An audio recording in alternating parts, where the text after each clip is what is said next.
Bem-vindo ao Leitura de Ouvido, o podcast que transforma linhas em ondas sonoras. Eu sou o Lucas. Eu sou a Dayana. E o episódio de hoje é A Sombra, de Coelho Neto. O príncipe dos prosadores brasileiros neste conto detetivesco. Quase um trava-língua aqui. Boa leitura.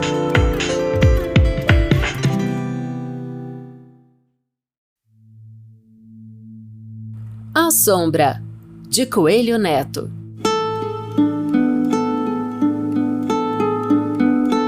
Ao ver-lhe o retrato ilustrando a trágica confissão do crime, amarfanhei o jornal indignado. Não era possível, só se ele houvesse enlouquecido. Imediatamente resolvi visitá-lo no quartel da brigada, onde o haviam recolhido em atenção ao seu título de médico. Não era possível. Seluta sucumbira a uma septicemia aguda, segundo o diagnóstico dos médicos que a examinaram. Ao entrar na sala em que se achava a velar, logo o avistei sentado à beira de estreita cama de ferro, em mangas de camisa, fumando, visivelmente acabrunhado. Ao ver-me, fez um gesto de contrariedade, como se lhe desagradasse a minha visita. Atirou longe o cigarro e, baixando a cabeça, inclinou-se com os cotovelos fincados nas coxas. Estendi-lhe a mão. Não respondeu ao meu gesto. Chamei-o. Deu de ombros, mal-humorado. Então, o que é isso, Avelar? Que história é essa? É isso. Levantou a cabeça e encarou-me sobressenho. A face refranzia-se-lhe em crispações fulgurantes. Estás espantado, não? Pois é assim. Olhou-me de esguelha, sacudindo a perna. Acendeu outro cigarro e pôs-se a fumar. Insisti. Mas, Avelar, que há de verdade nessa história? Não leste a minha confissão? Pois é aquilo. Matei-a. Tu? Eu, sim, eu. E então? Por que havia eu de denunciar-me se estivesse inocente? Por quê? Para quê? Matei-a. E por quê? Que razões tiveste para isso? Ah, razões. Atirou a cabeça para trás e ficou a olhar perdidamente com um estranho sorriso no rosto pálido. De repente, levantando-se, plantou-se diante de mim. Impôs-me pesadamente as mãos aos ombros e disse-me em voz surda, rouca, voz que lhe saía difícil como arrancada. Suspeita, sabes? O tal micróbio do ciúme. Porque há também micróbios no mundo moral. Oh, se usar! São as tais palavras vagas que nos entram na alma e lá se desenvolvem e proliferam em desconfianças. Foi uma de tais palavras, entendes? E certos risinhos, certos olhares, cochichos, um dia, sei lá. E como foi? Como foi? Pouco a pouco. Retesando os braços, repeliu-me de si e, cravando-me o olhar que rebrilhava, disse: a ciência. Uma história.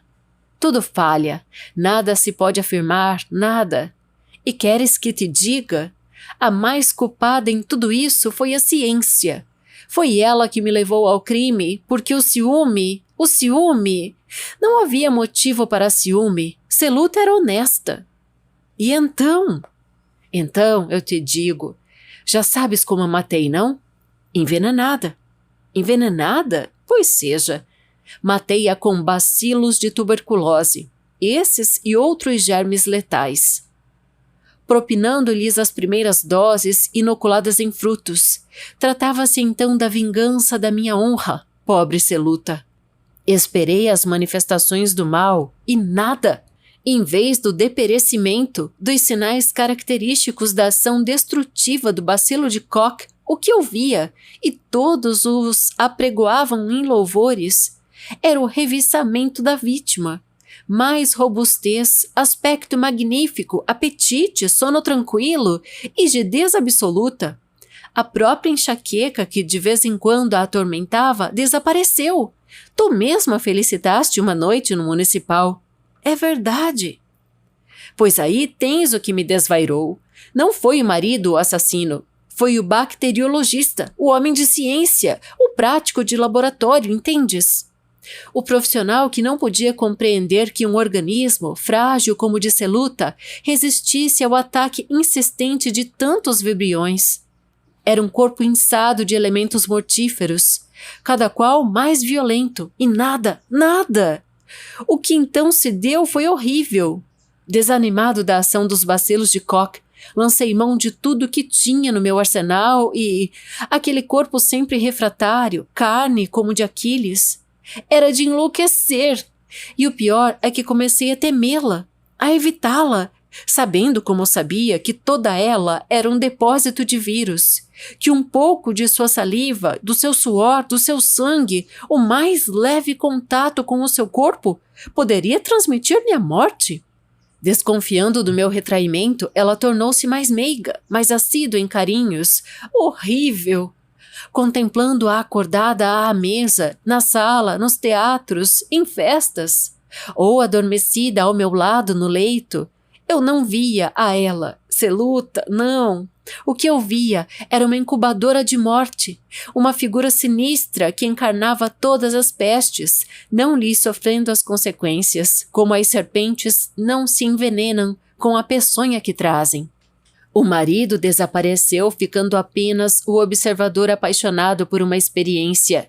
E encerrando-me no meu laboratório horas e horas, dias e dias, eu estudava aquele caso estranho, fenômeno, sem dúvida, mais belo do que a fagocitose, porque era a luta tremenda de germes letais, uma batalha formidável de legiões pestíferas no organismo débil de uma mulher. Um dia, porém, uma de tais hóstias venceu. A morte foi rápida. Arrependido, quis intervir. Era tarde e a pobrezinha... Aí tens. Os médicos não atinaram, nem poderiam atinar com a causa-mortes. Septicemia aguda é um nome para a cova, posto no rótulo do cadáver. Ninguém poderia saber, ninguém. Se ninguém poderia saber, por que te denunciaste? Por que não ficaste com o teu segredo terrível, tu só? Por quê? Por causa da sombra. Sombra? Sim, a sombra de Seluta. No dia do enterro, ao voltar do cemitério, notei que, em vez de uma, 2 sombras me acompanhavam. Onde quer que eu fosse, tinha-as sempre comigo. Uma era minha, outra era da morte. Fiz tudo para livrar-me dela, tudo. Nada consegui. Agora sim. Adiantou-se para o meio do salão, onde o sol batia em cheio, e disse-me: Vês? Há aqui apenas uma sombra, a minha. A outra, a de Seluta, desapareceu ontem. Quando entrei na delegacia, ela ainda me acompanhava, subiu comigo, ficou ao meu lado enquanto depus. Logo, porém, que assinei a confissão, desapareceu. Não imaginas o horror que é ser um homem seguido por uma sombra que não é a sua, sombra de outro, de um morto. Preso, condenado, perdido para o mundo, que importa? Mas estou só. A minha consciência já se não projeta diante de mim. A sombra da morta deixou-me em paz. Foi melhor assim. Confessei o crime. Estou livre. Quantas sombras vês aqui ao sol? Uma apenas. É isso, uma apenas. A outra, tendo conseguido a minha confissão, recolheu-se ao túmulo, satisfeita. Por que me olhas assim? Julgas-me louco? Com certeza? Não, meu amigo. O que te digo é a pura verdade. Os médicos, quando não acertam com as enfermidades, escrevem um nome qualquer na certidão de óbito. Septicemia, por exemplo. Assim, certas verdades, quando ultrapassam os limites do conhecimento, são chamadas loucuras. Portas de evasão da inteligência humana. Viste apenas uma sombra ao sol. Se me houvesses encontrado ontem, terias visto 2. Ou talvez não visses porque, enfim, o perseguido era apenas eu. É isto. Haverá juízes que condenem esse pobre louco?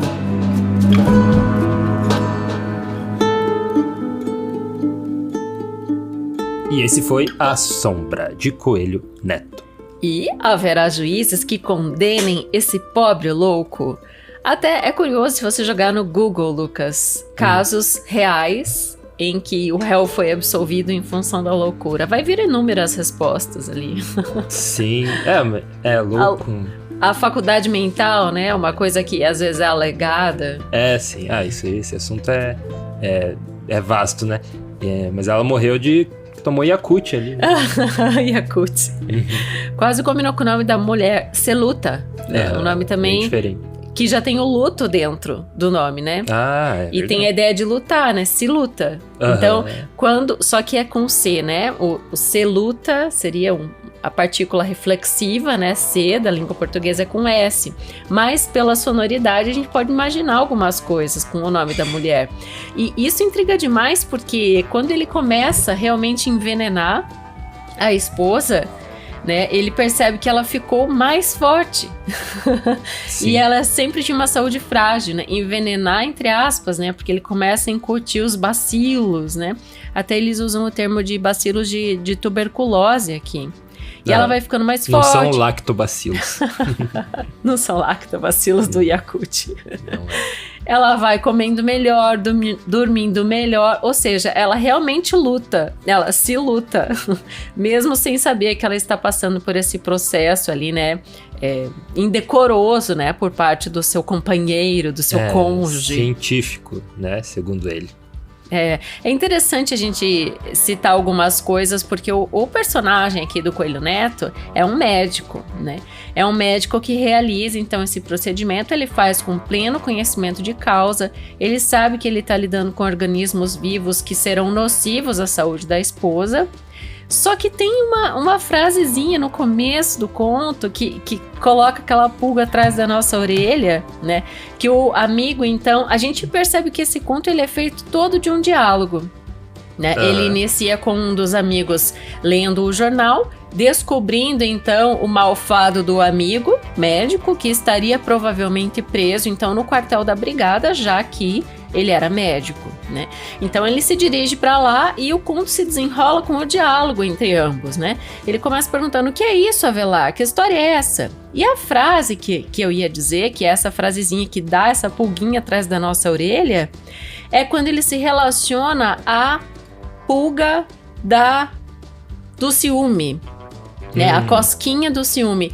Então, depois ele afirma que a mulher era uma excelente esposa, era muito, muito boa mulher, só que em algum momento ele teve ciúme e foi isso que fez com que ele iniciasse esse empenho, né, de enfim, envenená-la com esses bacilos. Mas foi intencional, então? Porque para mim no conto ficou entendido que foi algo que ele estava tentando ajudar ela, de certa forma. Eu não entendi essa ideia de ajuda, porque na verdade eu acho que aqui já começa, já que também o próprio amigo confirma que ela era uma boa esposa, essa ideia aqui já é a primeira para nos dar indícios da loucura, né, do enlouquecimento desse médico, né? E tanto é que esse conto, ele versa sobre a loucura, né, do começo ao fim. Se a gente for perceber, essa a pauta do conto. Mas ao mesmo tempo, ele faz isso de uma forma assim muito cheia de mistério. Então ele é um conto de morte, mas ele é um conto de mistério acima de tudo, porque você fica sem várias respostas claras, né? Desse diálogo entre os amigos, dessa conjectura, porque quando você conversa com alguém que assim não está nas suas plenas faculdades mentais, você percebe que, né, algumas coisas ficam mesmo sem algumas arestas, alguns fios sem dar o nó, né? Não é? Você fica com interpretações dúbias de diversas formas. E esse amigo, ele passa por isso quando ele está diante do médico, né? Que se chama Avelar. É o amigo que nos narra, né? Ele vai mostrando essa posição física, né? Essa expressão corporal, né? De estar perdido, de ter realmente cometido algo que talvez ele se arrependesse. Mas aí também tem o ponto de virada, quando o médico revela para o amigo que o que fez ele confessar foi a sombra, né? E aí entra uma frase importantíssima: certas verdades, quando ultrapassam os limites do conhecimento são chamadas de loucuras, mas antes disso, não imaginas o horror que é um homem ser seguido por uma sombra que não é a sua. Então essa é a grande pauta do conto, né? Deste conto do Coelho Neto, que é a segunda vez que dá o Ar da Graça aqui no podcast. Sim, qual que é a primeira vez que ele veio? A gente fez de Natal dele um capítulo do livro dele de Natal, e a gente fez, o livro é O Mistério de Natal, que é de 1911, e a gente pegou bem o capítulo Natal, que narra exatamente o nascimento do menino Jesus, né? É, bem bíblico. Bem bonito. Bíblico com literário, assim, misturado. É, porque assim, eu vou até lembrar aqui, já que a gente tá próximo dessa época, a gente tocou no assunto, então... Não que Bíblia não seja literatura também, né? Sim, a literatura judaica, né? Exatamente. Então, ele narra o nascimento do menino Jesus, vindo de Maria, com a apreciação de José, que está pasmo diante dos 3 anjos, que de alguma forma podem ser relacionados na leitura que eu fiz na ocasião às 3 parcas, né? A Clotus, Arquesis e Atropos, né? Que Láquesis e Atropos, que dão uma dá o fio da vida, outra mede o fio da vida e outra corta. A forma como ele colocou remete a essa mitologia, né? Porque ele vai construindo de uma forma muito bonita. É uma história de 1911 do Coelho Neto que tá aqui no Leitura, e fica o convite para você ir lá escutar, porque é emocionante demais. Tá lindo, tá cheio de efeitos encantadores e mágicos. Esse episódio aqui tá sensacional. É, isso aí. Pra mim ainda ficou nesse A Sombra, só pra gente fechar, e como você falou, ela cheio de mistérios ali, pontas soltas, né? Pra mim ainda ficou uma sensação de, tipo, parece que foi não intencional, acidental. Pode ser. Esse envenenamento que ele fez, né? Porque por depois conta dele ser um arrepende. médico e achar que tava conhecendo daquilo, ou de repente achou que não ia ter risco, né? E até quero puxar um caso famoso, né, diz que é o Antônio Egas Moniz, que foi o criador da lobotomia. E ele ganhou um prêmio Nobel de Fisiologia na época que ele... Viu? E a lobotomia, né, é um método super agressivo e enfim, não comprovado e tal. Então, mas naquela época ele foi considerado como, né, grande entendedor, e que aquilo ajudava as pessoas de verdade. É interessante a gente se contextualizar o que faz com a pessoa, né? Quando mexe no lobo frontal, né? É no frontal que ele mexia? Eu não sei especificamente, mas ele envolve, né, colocar uma espécie de uma chave nesse ponto do cérebro, né? E era feito em muitas pessoas que tinham algum problema psicológico, né? E daí a pessoa, ela realmente para de ter uma consciência plena, né? Ela não é mais a pessoa que ela era antes, né? Sim. Então, e aqui no conto, quando ele revela tudo, ele fala: pois aí tens o que me desvairou. Então a gente tem um sinônimo de loucura, né? Que é o desvario. Não foi o marido o assassino, foi o bacteriologista, o homem de ciência, o prático de laboratório, entendes? Então, é o profissional que não podia compreender que um organismo frágil como o de Celuta resistisse ao ataque insistente de tantos vibriões. Então, é sensacional essa parte. E o Coelho Neto, é bom a gente situar, assim, que ele foi um entendedor, assim, ele foi um mestre do texto.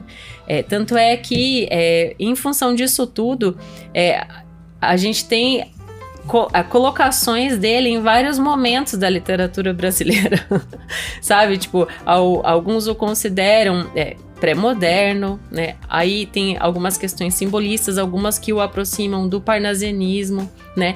E nesse texto aqui a gente tem muita ciência, porque essa inclusão entre os pré-modernistas, que eu citei brevemente, né? Ela se deve à capacidade, assim, imaginadora, a mente intuitiva, que ora o aproxima dos naturalistas, que daí a gente tem a linha desse texto aqui, naturalista cientificista, né? Ora se liga aos parnasianos realistas, e às vezes ainda vem, quando ele documenta fatos da República, através dessa criação de ficção dele que foi tão vigorosa. Ele teve ali 120 volumes, passeou por diversos tipos literários, inclusive o teatro, e é membro da Academia, fundador, né, da Academia Brasileira de Letras. E foi um homem também, como homem, muito vigoroso. Ele teve, sabe quantos filhos, Lucas? Não. 14. Vigoroso.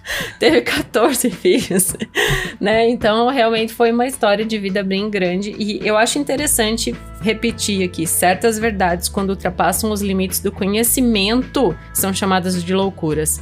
Então, esse texto também nos coloca diante do que a gente não conhece. Né? E faz a gente refletir sobre os mistérios mesmo, né? Então, tudo aquilo que a gente ainda não domina, a gente pode chamar de loucura, né? E isso vale para qualquer ocasião da vida humana, né? E então é bem interessante mesmo a gente refletir sobre esse mistério, e eu gostei bastante desse texto. E também gostei, Lucas, de termos apoiadores novos nessa semana. Ah, sim, você quer já citar eles? Quem que são? O Pedro Coimbra Machado Se Busca Valente. Gente, que nome maior que o meu! Achei sensacional, Pedro. Pedro Coimbra Machado Valente, então, que é um dos nossos novos apoiadores. Ele nos apoiou recentemente nessa semana. Também mandar um abraço especial para Marilu Lourenço Rosas, que fez mais um apoio anual correspondente aos episódios que ela está assistindo retroativamente, assistindo, né? Ouvindo. E tem mais um apoiador novo que a gente esqueceu, que é o Lucas Vieira. Então, obrigado, Lucas, pelo seu apoio. Se você quer ser um apoiador também, é só entrar em apoia.se/leitura de ouvido, que lá tem o nosso financiamento contínuo mensal. Então, você estipula um valor que você quer passar pro podcast mensalmente, e esse valor vai vir pra gente aqui, você entra como apoiador. Ou pela chave Pix, leituradeouvido@gmail.com. Então, por exemplo, você imaginar, eu quero que o meu apoio seja anual de tanto, ou de sei lá, 20, 25, 30 reais por mês, enfim. E daí você vê quanto que dá esse valor, passa o Pix pra gente, a gente vai fazer esse... te colocar aqui também nos créditos finais, receber as recompensas de acordo com o cronograma aí, de acordo com o apoio, né, o valor do apoio que você passou. Então é pela chave Pix, leituradeouvido@gmail.com. Dessas duas formas aí, você entra como os nossos apoiadores nos créditos finais aqui do podcast, nossos produtores executivos, e também você recebe o estudo aprofundado de cada obra toda sexta-feira, logo que sai o podcast, a gente envia para todos os nossos apoiadores o estudo, tudo que a gente fala aqui nessas notas de rodapé finais aqui, e mais coisa ainda que não coube aqui no tempo. Todos os nossos apoiadores recebem junto com a arte de capa e junto com uma mensagem personalizada da gente aqui do Leitura de Ouvido. E os nossos apoiadores são eles: Agnaldo Ângelo Silveira Rebouças, Alberto Alpiri, Ancli Lima, Ana Cláudia Chaguri Lopes, Ana Lúcia Novaes, Augusto Marques Ramos, Bruna Foltz Coutinho, Bruno Guedes com o Grupo Danco, Cláudia Lubi, Cristiana Castanho Ferraz, Eduarda Quartim, Elaine Vieira Ferreira, Ellen Carvalho, Evandro Ben, Fabiana Maria Landiva, Felipe Cronato, Isabel Araújo Alves, Jaqueline Conte, Karine Pacheco, Lina Soares, Lucas Pereira, Lucas Vieira, Luciana Botelho Pacheco, Luiz Fernando Garcia, Marco Aurélio Marcos de Queiroz, Marcos Vinícius, Maria Lúcia Rick Bardi, Maria José de Oliveira Lima Félix, Marilu Lourenço Rosas, Maristela Prado, Matheus Trim, Matheus Simon Brum, Miriam Zelmicaitz, Mônica Tocarne, Paulo José Pereira de Rezende, Pedro Coimbra Machado Valente, Renata Pires Pereira, Sandra Cavalcante, Sérgio Juarez Rico da Luz, Silvana Silva, Simone Pessoa de Mesquita e Zenilda Ribeiro da Silva. Obrigado aí, apoiadores do Leitura de Ouvido. Se você quer ser um dos nossos apoiadores, mais uma vez, é por apoia.se/leitura de ouvido ou pela chave Pix leituradeouvido@gmail.com. Dá uma última informação. Dia 28 agora de novembro, vai fazer 90 anos da morte do Coelho Neto. 90 anos. Ele morreu em 1934 no Rio de Janeiro, mas é um autor maranhense. Ele nasceu em Caxias, no Maranhão. Isso aí, a gente vê na próxima leitura. Direção e narração, Dayana Pasquim. Edição, artes de capa e trilha sonora de abertura, de Lucas Piaseschi. Produção, Roca Studios. Avalie no Spotify e na Apple Podcasts. Siga para não perder os próximos episódios. Inscreva-se em youtube.com/leitura de ouvido. Siga no Instagram Leitura de Ouvido. Fale com a gente no leituradeouvido@gmail.com. E a gente te vê na próxima leitura.